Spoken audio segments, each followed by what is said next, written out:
کے لیے، اور شاید بنگلہ دیش کی تنظیم کو بھی، اور پھر یہ جو آسیان میں ملک آتے ہیں، یہ سری لنکا اور آگے مالدیو اور دیگر جو کنٹریز آتے ہیں وہ اس کے انڈر کر دیے جائیں گے۔ اچھا، میں خوش آمدید کرتا ہوں اور شکریہ ادا کرتا ہوں۔ ہوم منسٹر صاحب تشریف لائے ہیں، آج کے اس اجتماع میں شریک ہیں ہمارے ساتھ، تو میں ویلکم کرتا ہوں۔ میں آپ کی گورنمنٹ کا تھینکس پہلے کر چکا ہوں آپ کے سیکیورٹی ارینجمنٹ پر۔ امید ہے آپ بیٹھیں گے اندر؟ ٹھیک ہے۔ میں نے جو آیت کریمہ پڑھی، آج کچھ باتیں قرآن مجید اور حدیث نبوی کے حوالے سے آپ سے کرنی ہیں، اور کچھ باتیں شان اولیاء اور ذکر خواجہ خواجگان حضور معین الدین اجمیری کے حوالے سے کرنی ہیں، اور کچھ باتیں امن، محبت، سلامتی اور آشتی کے حوالے سے قرآن اور حدیث اور اسلامی تعلیمات کے ساتھ ساتھ بھگوت گیتا کے ریفرنس سے بھی کرنی ہے۔ یہ میرے پاس یہ بھگوت گیتا کا انگلش ورژن بھی موجود ہے، تو میری گفتگو میں اس کا حصہ بھی شامل ہے۔ آج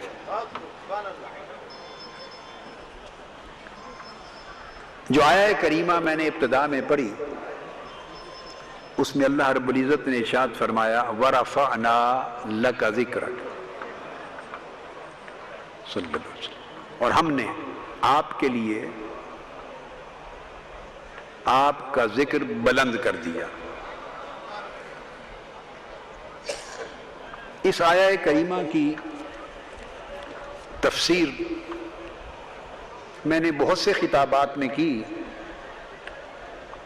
اور زیادہ تر اس پر گفتگو معقولاتی طریقے سے ہوئی۔ آج میں منقولاتی طریق سے،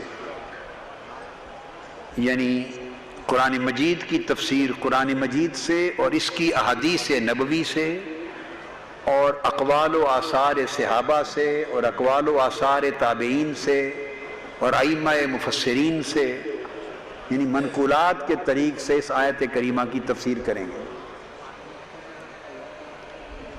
اور پھر یہ جو موضوع ہے رفعت ذکر مصطفیٰ کا صلی اللہ علیہ وسلم، اس سے ہم شان اولیاء اور مضمون امن و آشتی کی طرف آئیں گے۔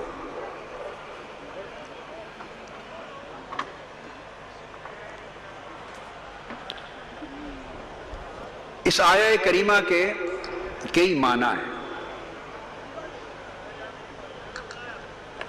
میں اسٹریٹ اوے موضوع کو شروع کرنا چاہتا ہوں، کیونکہ میں جو اجازت نامہ کے مطابق عین اپنے وقت پر خطاب کو اور اجتماع کو ختم کرنا چاہتا ہوں۔ مجھے یہاں کے احباب نے کہا کہ کاغذ پر اجازت نامہ تو دیتے ہیں رات 10 بجے تک، لیکن یہاں کا معمول ہے کہ چلو گھنٹہ ڈیڑھ، اگر بات بھی چلتا رہتا ہے جلسہ، تو میں نے کہا نہیں، لوگ چلاتے رہتے ہیں، بے شک چلائیں، میں نہیں چلا سکتا، میرا منصب اجازت نہیں دیتا۔ میں جو اجازت نامہ آن پیپر ٹائمنگز کے اعتبار سے ہوا ہے، ہمیں اسی کے مطابق پابندی کرنی ہے۔ لہٰذا میں تمہید میں جائے بغیر اپنی گفتگو کا آغاز کر رہا ہوں اس آیت کریمہ کی تفسیر کے موضوع پر۔ سید نادی علی صاحب، آپ نے اینٹ لینی تھی سنگ بنیاد کی، وہ لے لی رکھنے کے لیے؟ آپ کو میں نے دے تو دی، مگر یہاں بھی لے لیں آپ اس کو، ایک اینٹ پہلے تو آپ نے سنگ بنیاد کے لیے لی۔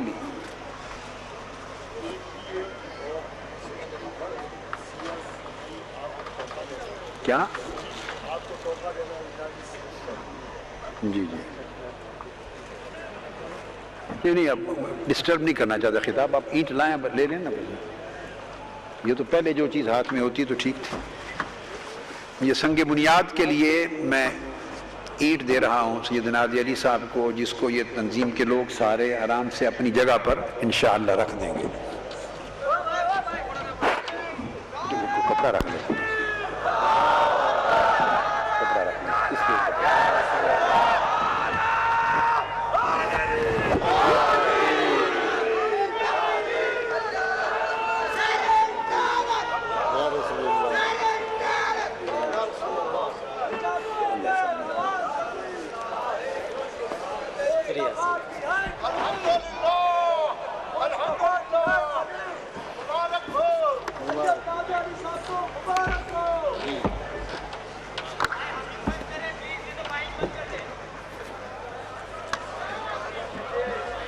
میں عرض کر رہا تھا, قرآن مجید میں اللہ رب العزت نے فرمایا حضور علیہ الصلوۃ والسلام کو مخاطب کر کے کہ حبیب مکرم صلی اللہ علیہ وآلہ وسلم ورفعنا لک ذکرک, اور ہم نے آپ کا ذکر آپ کے لیے بلند کر دیا.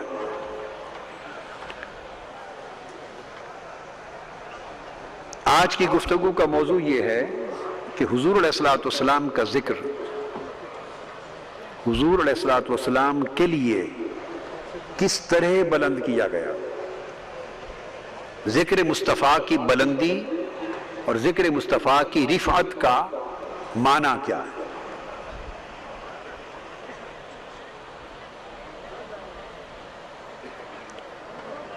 ذکر مصطفیٰ کی رفعت اور بلندی کے بہت سے معنی ہیں, بہت سے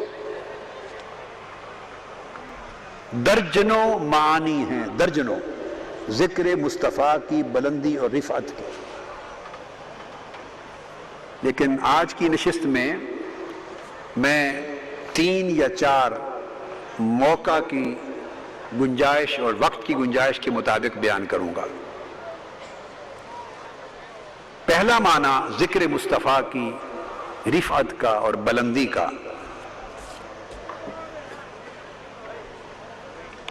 وہ ہے جسے سیدنا جبرائیل امین نے اس آیت کے نزول کے وقت اللہ رب العزت کی طرف سے خود آ کر حضور علیہ الصلوۃ والسلام کو روایت کیا.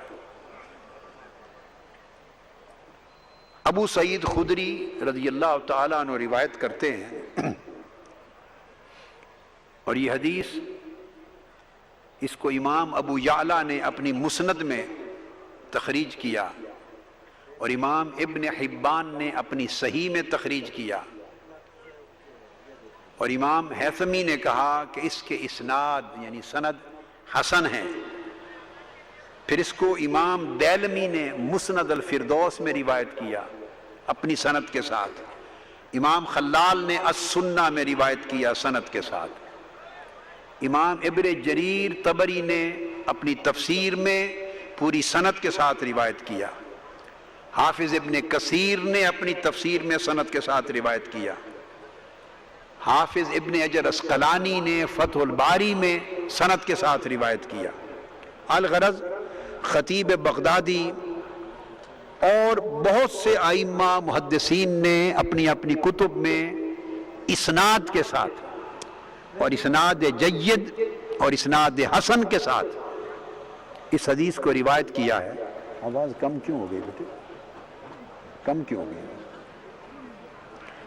ابو سعید خدری رضی اللہ تعالیٰ عنہ روایت کرتے ہیں کہ حضور نبی اکرم صلی اللہ علیہ وآلہ وسلم پر جب یہ آیت اتری وَرَفَعْنَا لَكَ ذِكْرَكَ, تو جبرائیل امین ساتھ آئے اور انہوں نے آ کے عرض کیا فَقَالَ إِنَّ رَبِّي وَرَبَّكَ يَقُولُ تَدْرِي كَيْفَ رَفَعْتُ ذِكْرَكَ. یا رسول اللہ صلی اللہ علیہ وسلم, میرے اور آپ کے رب نے یہ پوچھا ہے کہ کیا آپ کے ذکر کو بلند کیا جانا اس کا معنی آپ کو معلوم ہے کہ اللہ رب العزت نے کس طرح آپ کے ذکر اور آپ کی شان کو بلند کیا ہے۔ یہاں ایک نکتہ سمجھ لیں، جب یہ کہا جاتا ہے کہ آقا علیہ الصلوۃ والسلام کے ذکر کو بلند کیا، تو ذکر کیا ہے؟ یہ بڑی اہم بات ہے، ذہن نشین کر لیں۔ ذکر کیا ہوتا ہے؟ ذکر مذکور کی ذات کو، مذکور کی صفات کو، جس کا ذکر ہے، جس کا، اس کی ذات، اس کی صفات، اس کی خوبیاں، اس کی عظمتیں، اس کی رفعتیں، اس کی شان، اس کے بیان کو ذکر کہتے ہیں۔ یعنی کسی کی اچھائی کو بیان کیا، کسی کی خوبیوں کو بیان کیا، کسی کی اعلیٰ صفات کا بیان کیا۔ آواز تھوڑی اور اونچی، آواز اونچی رکھیں۔ کسی کی ذات کا، اس کی صفات کا، اس کے اسماء کا، اس کے افعال کا، اس کی خوبیوں کا، اس کی عادات کا، اس کی خصلتوں کا، اس کے شمائل کا، اس کے فضائل کا، اس کے مناقب کا، اس کی عادات کا، اس کے آداب کا، اس کے طور طریقوں کا، اس کا ذکر کرنا خوبی کے ساتھ، یہ ذکر ہے۔ تو اس لحاظ سے ذکر کا معنی دراصل شان ہوا۔ اب